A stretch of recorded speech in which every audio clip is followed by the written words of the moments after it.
Hello student, तो यहाँ पर हम फिजिक्स के नीट पीवाईक्यू करवा रहे हैं और वो भी हम करवा रहे हैं एनसीईआरटी से। यानी मैं आपको एनसीईआरटी बुक जो है वो भी साथ के साथ में आपको शो करूंगा।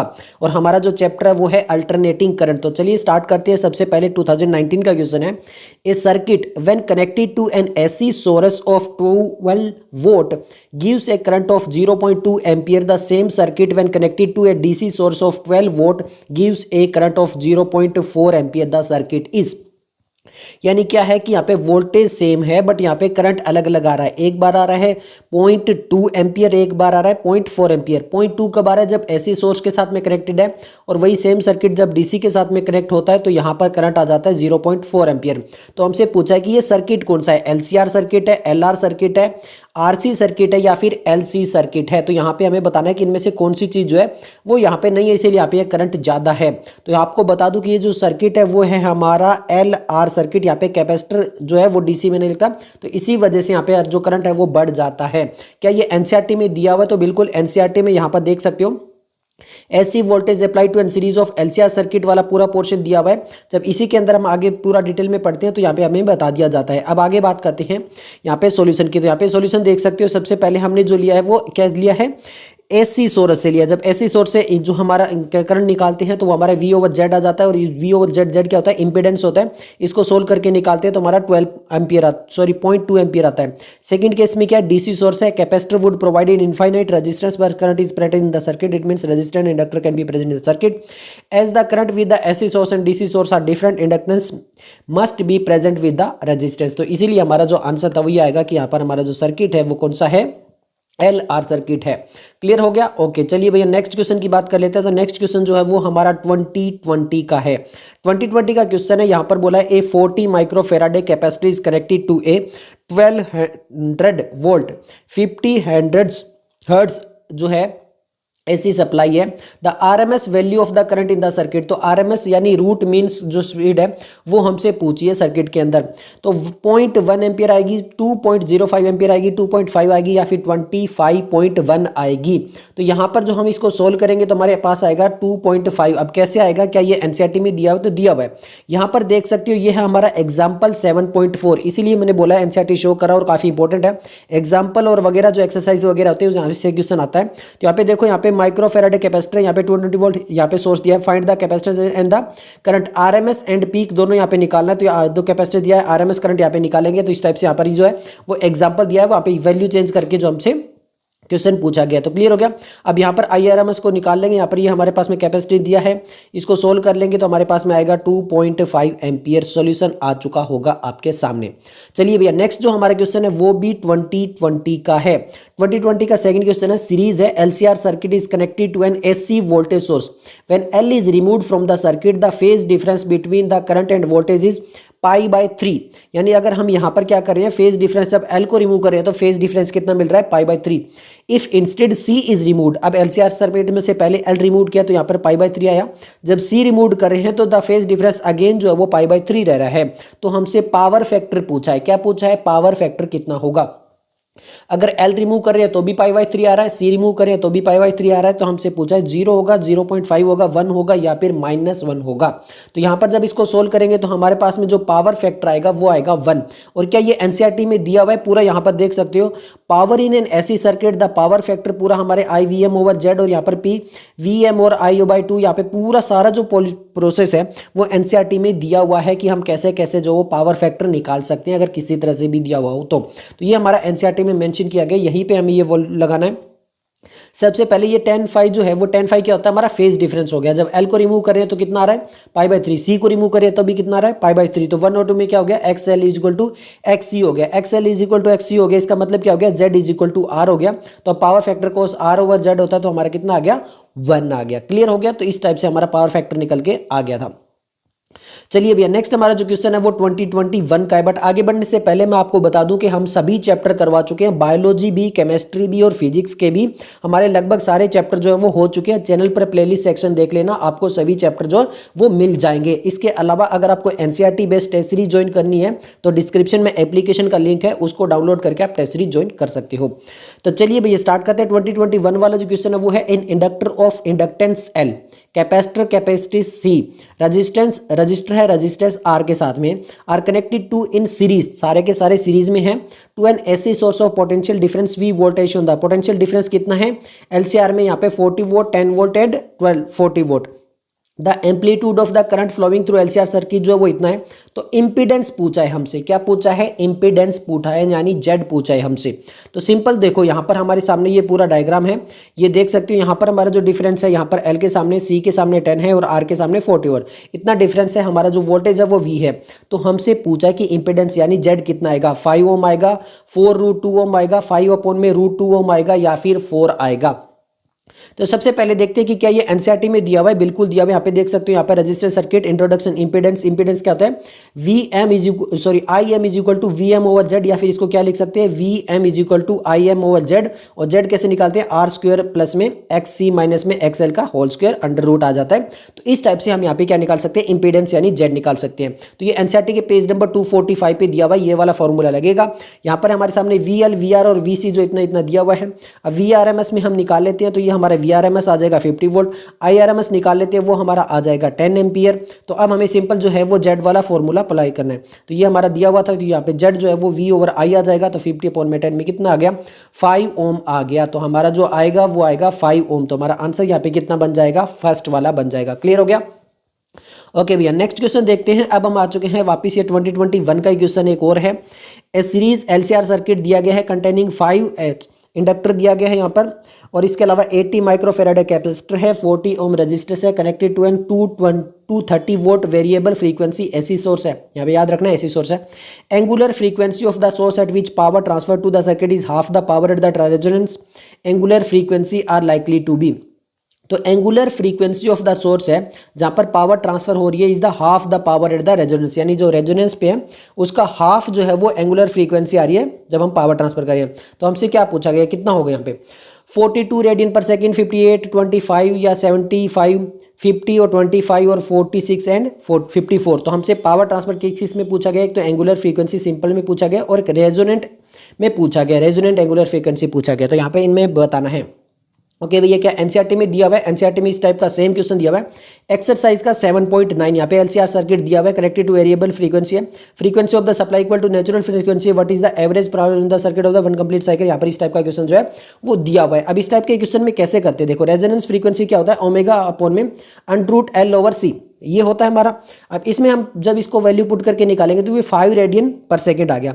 हाफ पावर फ्रीक्वेंसी गिवन दिया हुआ है, तो यहाँ पे half omega is equal to omega naught plus minus R upon में 2L कर लेंगे। ये वैल्यू पुट कर लेंगे तो यहाँ पर ये जो हमारा निकल कर आएगा ये आ जाएगा हमारा L में जो आएगा 46 आ जाएगा और H में जो आएगा वो आएगा 54। तो 46 एंड 54 जो है वो हमारा आंसर आना चाहिए। तो यहाँ पर 46 एंड 54 वाला कौन सा है, हमारा ऑप्शन 4 है। तो हमारा आंसर आ जाएगा ऑप्शन 4। क्लियर हो गया। ओके भैया, नेक्स्ट हम बात कर लेते हैं। नेक्स्ट जो हमारा क्वेश्चन है वो भी 2021 का है, यानी 2021 में 3 क्वेश्चन है। यहाँ पे बोला गया कि एक स्टेप डाउन ट्रांसफॉर्मर है connected to an AC main supply, 220 volt supply है, is made to operate at 11 volt 44 watt lamp ignoring power loss in the transformer, what is the current in the primary circuit. ये काफी important हो जाता है, ignoring power loss. Power loss अगर transformer से नहीं हो रही है, इसका मतलब क्या हो गया, ये एक आइडियल ट्रांसफॉर्मर हो गया।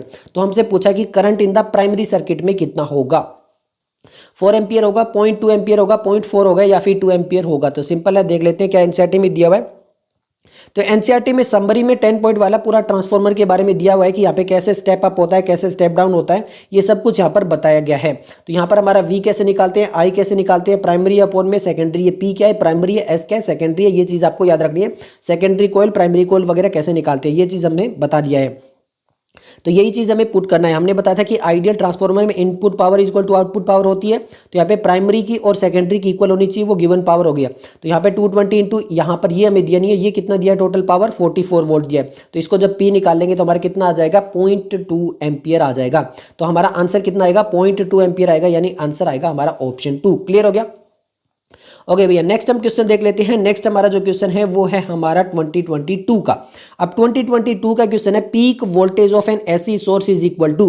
तो जो पीक वोल्टेज होती है किसी भी एसी सोर्स की, वो किसके इक्वल होती है, 1 अपॉन में √2 times the RMS value of the AC source, the value of the voltage supply to the circuit, the RMS value of the AC circuit, या फिर √2 times the RMS value of the AC source. तो ये कितना होता है, जो peak voltage होता है वो होता है √2 times the RMS value of the AC source. तो आंसर आ जाएगा ऑप्शन 4।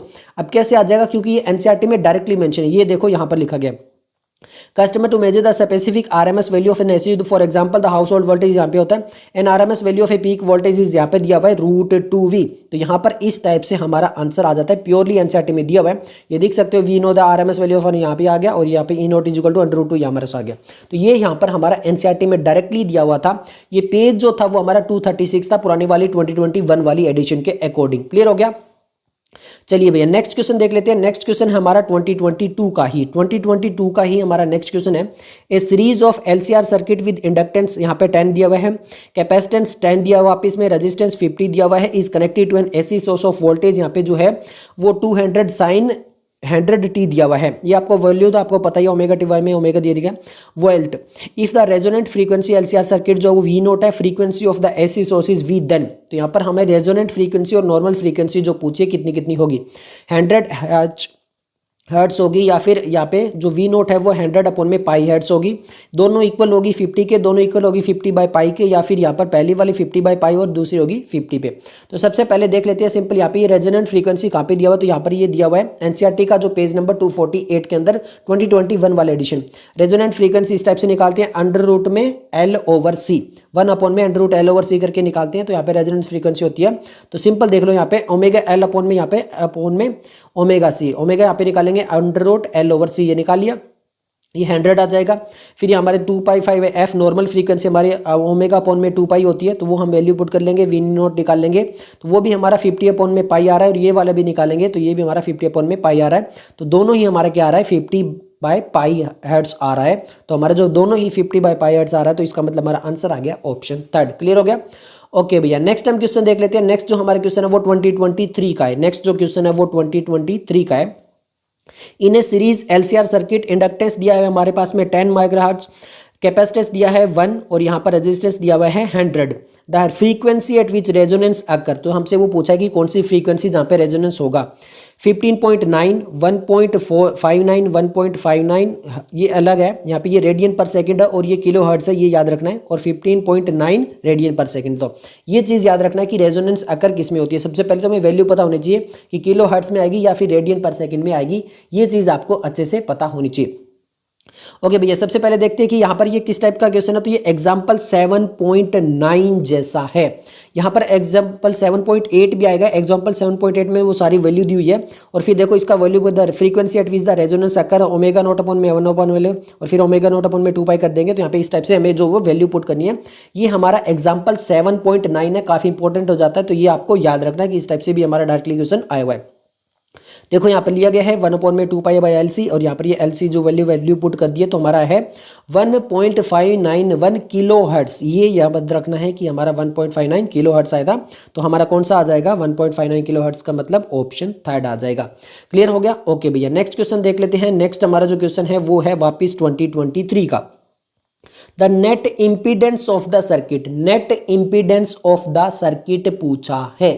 यहाँ पर हमारे सामने दे दिया गया है, L दे दिया गया, C दे दिया गया, R दे दिया गया वापिस से, और हाँ यहाँ पे हमारे जो पास में जो है वोल्टेज भी दे दी गई है, और यहाँ पे फ्रीक्वेंसी भी दे दी पूछी है। तो नेट इम्पीडेंस हमसे पूछा है।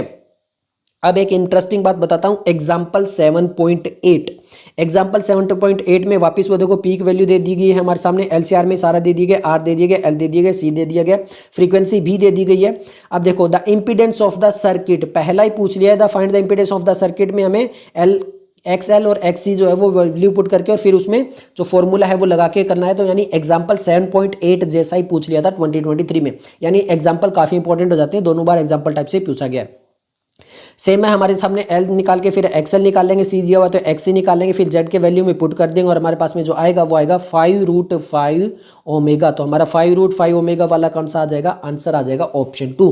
क्लियर हो गया। चलिए भैया अब नेक्स्ट क्वेश्चन की बात करते हैं। नेक्स्ट जो क्वेश्चन है वो है हमारा 2023 फेज 2 का। 2023 जो फेज 2 मणिपुर स्टेट के लिए अलग से एग्जाम होता है उसका क्वेश्चन है। यहाँ पे दिया Z1 and Z2 impedance of the given circuit, यानी ये ए वाले का Z1 और बी वाले का Z2 है। The choose the correct option, तो हमें बताना है कि ये Z1 इक्वल होगा या ग्रेटर होगा या लेस होगा या फिर क्या होगा, दोनों को प्लस करेंगे तो 20 आएगा, तो क्या कुछ होगा। तो एक इंटरेस्टिंग चीज आपको ध्यान रखनी है, देखो यहाँ पर तो हमारे पास में एससी वोल्टेज दिया है और यहाँ पर क्या दे दिए गए हैं, डीसी वोल्टेज दे दिए गए, मतलब ये डीसी वाला हो गया और ये एससी वाला हो गया, ये चीज याद रखना है। और ये क्या हो गया, हमारा सी हो गया, ये आर हो गया, यहाँ पर भी हमारे सामने आर दिया हुआ है, सी नहीं दिया हुआ है, और यहाँ पे एल दिया हुआ है। तो ये चीज आपको याद रखनी है। और इसके अकॉर्डिंग जेड जो हमारा होता है वो अपॉन में अंडर रूट आर स्क्वायर में एक्सएल अपॉन माइनस एक्सी का होल स्क्वायर होता है, तो वो वाला वॉल्यूम पुट करके हम आंसर निकाल लेंगे। तो ये हमें पता होना चाहिए। देखो यहाँ पर दिया हुआ है इंडक्टेंस एम होता है, ये हमारा Z equal to R X minus XL का होल स्क्वायर, ये वाला फॉर्मूला मैंने आपको बताया था। इस टाइप से हम इसको वैल्यू पुट करके निकाल लेंगे। सबसे पहले डीसी वोल्टेज में तो Z1 होगा वो इज इक्वल टू आर होगा, यानी सिंपल हमारा 10 हो गया। बट जो हमारा एसी वोल्टेज है, एसी वोल्टेज में हमें पूरे ये वैल्यू पुट करना होगा, वहाँ पे एल तो है नहीं, तो केवल एक्सी है, तो एक्सी का होल स्क्वायर लगा कर इसे वैल्यू पुट कर लेंगे। ये हमारे पास में आएगा 10√2। तो जेड में तो आ गया, Z2 में तो आ गया हमारा 10√2 और इसमें आ गया हमारा 10√। तो हमारा क्या हो गया, यहाँ पर जो Z2 है वो क्या हो गया, ग्रेटर हो गया। तो Z2 क्या हो जाएगा, ग्रेटर हो जाएगा। तो ऐसा ऑप्शन देख लेते हैं जहाँ पे Z2 ग्रेटर है, तो वो हमारा आंसर आ जाएगा ऑप्शन थर्ड। क्लियर हो गया, ओके। चलिए भैया नेक्स्ट क्वेश्चन की बात करते हैं। नेक्स्ट क्वेश्चन हमसे पूछा था maximum power is dissipated for an SC in an. तो मैक्सिमम पावर कहाँ पे डिसिपेटेड होगी अगर कोई अल्टरनेटिंग करंट, तो इंडक्टिव सर्किट में, कैपेसिटिव सर्किट में, रजिस्टिव सर्किट में या फिर एलसी सर्किट में। तो ये सबसे ज्यादा होगी रजिस्टिव सर्किट में, और ये एनसीईआरटी में भी दिया हुआ है। ये रहा आपके सामने रजिस्टिव सर्किट, लिखा भी है is the circuit contain only pure R, it is called resistance. In case यहाँ पर लिखा हुआ है। तो फेज डिफरेंस 0 हो गया, तो cos फाई क्या हो गया, 1 हो गया, मैक्सिमम पावर डिसिपेटेड हो जाएगी। तो ये हमारा सामने साफ साफ लिखा हुआ है, तो इसके अकॉर्डिंग हमारा क्या आ जाएगा, आंसर आ जाएगा ऑप्शन थर्ड। क्लियर हो गया, तो ये एनसीईआरटी से हो गया, इसका सॉल्यूशन तो क्या बता रहे हैं। नेक्स्ट हम बात करते हैं यहाँ पर नेक्स्ट क्वेश्चन की। नेक्स्ट क्वेश्चन हमारा an AC source is connected to an given circuit. यहाँ पर हमारे सामने एल दिया गया, आर दे दिया गया और ये हमारे सामने वोल्टेज दे दिया गया। तो वैल्यू ऑफ फाई पूछा है। फाई क्या होता है, फेज डिफरेंस होता है। फाई क्या होता है, फेज डिफरेंस होता है। तो 30 डिग्री, 60 डिग्री, 45 डिग्री, 90 डिग्री। तो फेज डिफरेंस हम कैसे निकालेंगे, तो यहाँ पर फेज डिफरेंस देखो ध्यान से। एग्जाम्पल 7.8 यहाँ पर पूछा गया था impedance of the circuit, the second में क्या है, the phase difference between the voltage across the source and the current. तो फेज डिफरेंस वाला फॉर्मूला हम यहाँ पे जो है वो वैल्यू पुट कर सकते हैं। देखो फेज डिफरेंस ऐसे निकालते हैं, यहाँ पे एग्जांपल दिया हुआ है एक्स माइनस में एक्सएल, तो एक्सएल तो है नहीं, तो क्या जाएगा अपॉन में एक्स सी अपॉन में आर डायरेक्ट आ जाएगा, क्योंकि यहाँ पे एल नहीं दिया था डायग्राम में, आपने ध्यान से देखा होगा। तो इस टाइप से हमारा जो है वो वैल्यू पुट करके हमारा आना आ जाएगा, क्योंकि देखो एल नहीं दिया हुआ है, केवल हमारे सामने सॉरी एल दिया हुआ है, सी नहीं दिया हुआ है। तो यहाँ पर क्या आ जाएगा, केवल एक्सएल अपॉन में आर वाले पुट करके हम जो है वो निकाल लेंगे, और यहाँ पर हमारे सामने जो वो 10 की वैल्यू निकालेंगे। तो सिंपल है, देख लो यहाँ पे एक्सएल अपॉन में आर निकाल के वैल्यू 1 आ रही है, तो 1 आ रही है, तो फेज डिफरेंस कितना हो गया, 45 डिग्री हो गया। तो हमारा आंसर क्या आ जाएगा, 45 डिग्री, यानी ऑप्शन 2 आ जाएगा। तो इतने ही क्वेश्चन थे, मिलती है जल्दी नेक्स्ट वीडियो के साथ, तब तक के लिए धन्यवाद, बाय।